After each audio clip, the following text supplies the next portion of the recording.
So if you want to grow your mushrooms at home, it's a pretty easy and straightforward process. But you might think that it's a little complex. You're imagining, how do you get from this little pure culture, this plate of fungal culture, to beautiful mushrooms that you can grow and cook with and enjoy at home? Well, it's pretty easy and straightforward. And today we're going to go over the essentials of what it is that you need to grow your own mushrooms, whether you have acreage and a wood lot to work with, or maybe you just have a little patio on an apartment porch. No matter what kind of space you have, this is something that you can do. So the first thing that you want to consider is you want to look at the substrate. And substrate means what that mushroom is growing on. Now, mushrooms, most of them that we enjoy eating are saprophytes. That means they feed on dead and decaying material. So you want to give that mushroom a nice, delicious food source that it can use for the fungus to grow and thrive and start to fruit and make mushrooms that you can eat. A lot of mushrooms are going to want some kind of a hardwood source. And hardwood pellets, premium hardwood pellets, are a fuel source that people sometimes utilize to grow mushrooms.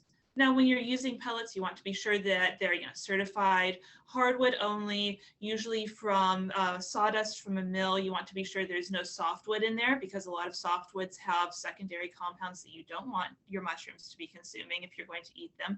And also that there aren't any wood byproducts used like old pallets in making those pellets, because there can be a lot of harmful chemicals in there as well.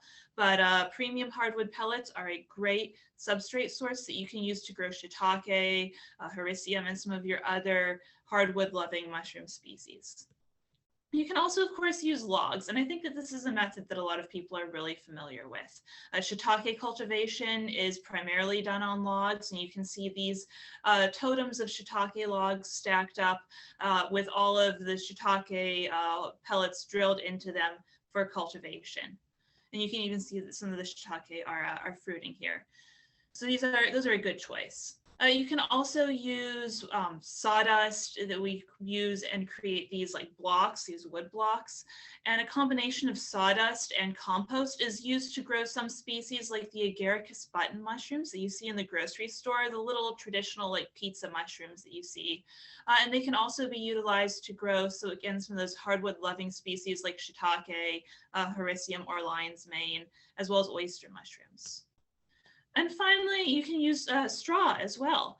And straw is a really great substrate to use when you're just getting started with growing your own mushrooms, especially oyster mushrooms. And we'll talk about this more in a little bit. But straw is an easy to source and cheap, reliable substrate that you can utilize and acquire pretty easily for growing mushrooms. Now, you don't want hay. It has too much nutrients in it. You want just plain old straw, not alfalfa or anything like that. And you can use a wide variety of other substrates as well that might not be so accessible here, but these are other options that you can look at. Things like corn cobs, cocoa coir, and even coffee grounds can be used for growing mushrooms. The second consideration that you want to keep in mind is pasteurization. When you have that substrate, whether it is straw or wood chips, you might want to sterilize it or pasteurize it in some way before you inoculate it with your fungi.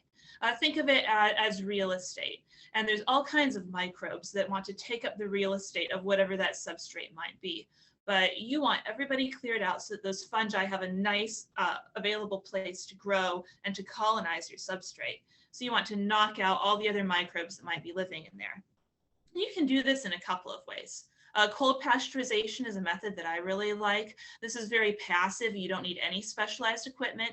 All you need is a bag of hydrated lime and a large, clean trash can or other receptacle to soak your straw or other substrate in.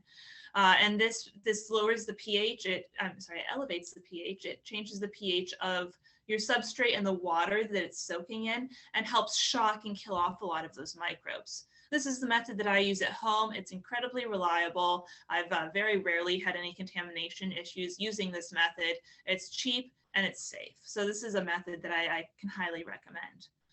And the other method that you can utilize other than cold pasteurization, like you see here, is you can use heat pasteurization. But this is a little bit more technical. It involves having a heat source, a fuel source, and the safety measures to be able to do this in a safe and effective manner to essentially boil that substrate and kill off all of those microbes in it. The other option for heat pasteurization that might be a little bit more accessible at home is going to be to use a pressure cooker. And I do this occasionally with some substrates, but in smaller batches and smaller amounts, you can use a pressure cooker to heat pasteurize or sterilize, to sterilize that substrate. And this is an option that is available to a lot of people. The second thing you want to consider is your fungal culture. The culture is, it's the seed source, for lack of a better word, that you're going to use to grow your mushrooms. And your fungal culture is something you're going to want to acquire from a reputable provider of mushroom-related resources, and there are a few really good resources out there. But you can use grain spawn, which is what you see a lot with oyster mushrooms, and occasionally with some other fungi as well, but oyster mushrooms especially are often grown on grain spawn. It's very nutrient-rich. And you can use this to inoculate your straw or your sawdust that you're growing your mushrooms on. You can also use sawdust spawn, and this is seen especially with oyster mushrooms and with shiitake mushrooms.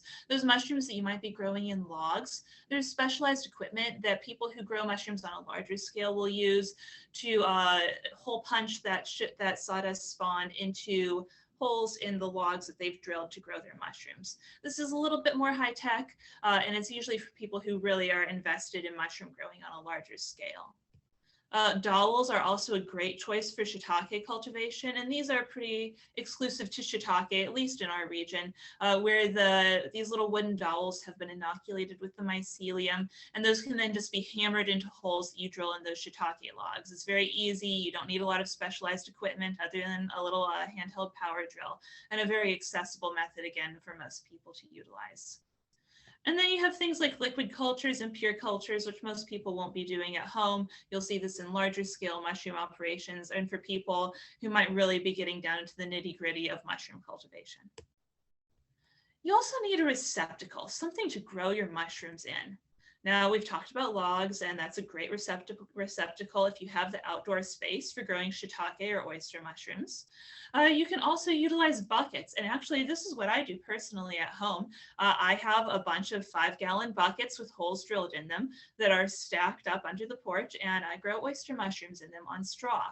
It's a great method to utilize if you don't have very much space, maybe only a little backyard or a patio to work with, and those buckets are very easily sterilized and cleaned out between rounds of growing mushrooms. This is a really nice method to utilize for space restrictions. People will also utilize jars. Again, this is usually in more large-scale production, especially in other parts of the world.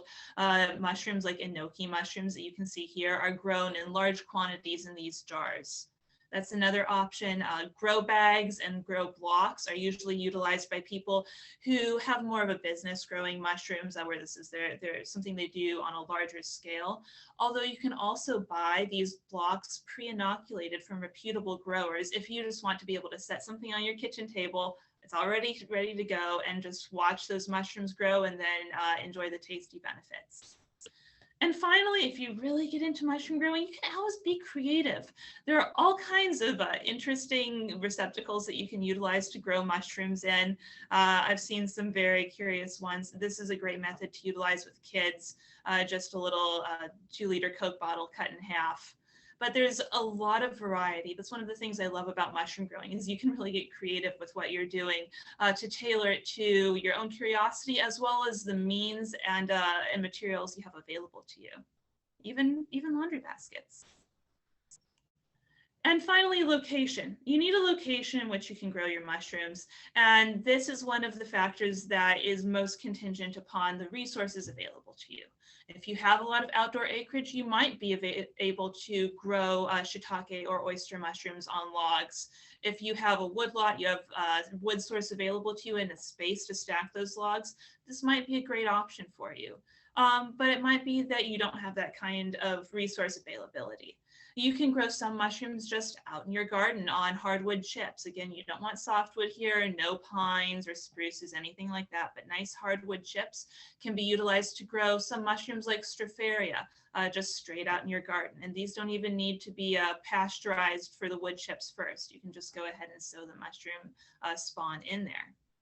And this is a great thing to do with like community garden spaces, with children's gardens, and with a variety of groups. And finally, like we talked about, if you just have patio space or a small garden space available, there's still things that you can do to be able to grow mushrooms on your own. You just need to get a little creative with what it is that you want to do. And you also want to consider the temperature and the climate in the area that you are living in. Oyster and shiitake mushrooms especially have been in cultivation for a long time. And as such, there's a wide variety of strains available that are tolerant of different temperature ranges.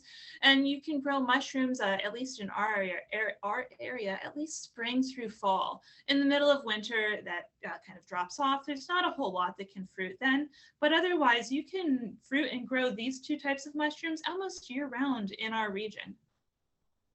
So finally, I wanted to talk briefly about 3 mushrooms to get started with for at-home cultivation that are really reliable. Oyster mushrooms are a great place to start. These are the first mushrooms that I started cultivating. They're reliable, they're delicious, and there's a wide variety of strains available. So there's a variety of colors and textures that you can purchase from reputable providers to grow on your own. Stropharias or wine caps are also a really great mushroom to grow at home. These can be grown on wood chips or on straw. They don't require any pasteurization or sterilization of that substrate, just nice fresh wood chips, not something that's been sitting around a long time, or a fresh bale of straw. I actually sow these in my garden beds just in between the rows in wood chips, and they fruit every year. They're a wonderful addition to the garden, and they're also great soil builders to help enrich and grow that garden soil. They require a little more space than those oyster mushrooms that can be grown in buckets, but really reliable, really easy. And of course, we all know about shiitake. It's the second most commonly produced mushroom in North America. It can be produced on logs or sawdust blocks. It takes longer for this mushroom to colonize its substrate than the Stropharia or the oyster mushrooms do. And it tends to only fruit in this cooler season in the spring and winter, but still a really great option for at-home cultivation.